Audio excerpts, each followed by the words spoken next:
Shalom. प्रभु यीशु मसीह के महान और अद्भुत नाम से आज के नए दिन के लिए मैं परमेश्वर का धन्यवाद देता हूं।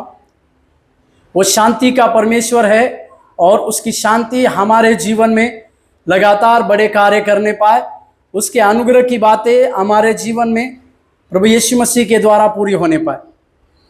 फिलिपियों का पत्री उसके 4 अध्याय और 13वें वचन। फिलिपियों का पत्री 4 अध्याय और 13वें वचन। जो मुझे सामर्थ्य देता है उसमें मैं सब कुछ कर सकता हूं। ये बहुत ही प्रचलित वाक्य है, ये बहुत ही प्रचलित वचन हम कई एक जगह पर प्रॉमिस वचन बोलकर लगाते हैं। घरों में इस प्रकार के वचन को लगाया जाता है, पर इस वचन को उस वचन को लिखने से पहले प्रेरित पौलुस दान के लिए धन्यवाद करता है। फिलिपियों की वो कलीसिया थी जो कुछ ही लोग थे, क्योंकि उन दिनों में फिलिपियों के उस कलीसिया में कई प्रकार के उपद्रव होने के चलते फिलिपियों के लोग घरों में छोटे छोटे झुंड के द्वारा घर कलीसिया को चलाते थे। 50-50 लोगों का एक झुंड के द्वारा घर कलीसिया चलाते थे, और यही वो कलीसिया है जिन्होंने प्रेरित पौलुस को सेवकाई के लिए दान को दिया। मेरे इस बात को समझे। कई एक लोग जो इस प्रकार से कहते हैं कि प्रेरित पौलुस काम कर कर सेवकाई करते थे, पर वो बात को मैं थोड़ा सा विश्वास नहीं कर पाते। पर यह बात सच है कि फिलिपियों की कलीसिया पौलुस को सेवकाई के लिए मदद करती थी, उनके यात्रा के लिए वो मदद करती थी। इसके बारे में यहां पर लिखित वचन का आधार भी है, जिसे आप और हम समझने की आवश्यकता है।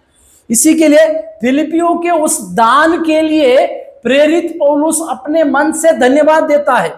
और इस बातों को भी आप और हम समझे कि फिलिपुस की कलीसिया के बाद पौलुस जो अच्छे लॉयर थे, उन्होंने 4 केस का मुकदमा लड़ा। उसमें से 3 केस वो जीत लिए, 4थी केस वो हार गए। इसी के लिए उन्हें मृत्यु दंड मिलने वाला था। इस कलीसिया के बाद उन्हें एक मृत्यु दंड की बातें उनको देने वाले थे। साथ ही पौलुस छोटे से रूम में एक छोटे से कैदी होके बंदी गृह में रहकर वो इस प्रकार की पत्रियों को लिखते थे। कमी घटी में, वहां पर जिस जेल में पौलुस को रखा जाता था, वो सबसे अधिक ठंडा था, सबसे अधिक ठंड थी वहां पर। पौलुस को वे उचित खाना नहीं देते थे, गर्म कपड़ा नहीं देते थे, इसी के लिए कि वे चाहते थे कि पौलुस इसी के द्वारा मर जाए।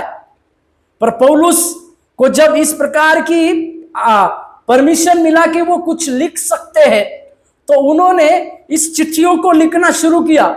और इस चिट्ठियों को लिखते समय सबसे बड़ा बोध वो यहां पर करते। छोटे से रूम में रहने वाला प्रेरित पौलुस, बड़े ठंड में रहने वाला प्रेरित पौलुस, कुछ दिन के बाद उसके गर्दन को काटने वाले थे। ये सारी बातों को उसके सामने रहने के बावजूद पौलुस जो घटी में था, वो एक बात कहता है, जो मुझे सामर्थ्य देता है उसी में मैं सब कुछ कर सकता हूं। मेरे प्यारो, उन दिनों में कई एक प्रकार की चीजें नहीं थी। आज कई एक प्रकार की चीजें होने के बावजूद भी हम मसीह के प्रचार के लिए और मसीह के काम के लिए कई प्रकार के बहाने को ढूंढते हैं। परंतु पौलुस की तरह आज हम ये कहने पाए, जो मुझे सामर्थ्य देता है उसी परमेश्वर में हम सब कुछ काम करने वाले बनने पाए। इस प्रकार का अनुग्रह, इस प्रकार का आशीष आज सवेरे के समय में प्रभु आपके और मेरे जीवन में देने पाए। प्रभु आपको आशीष दे।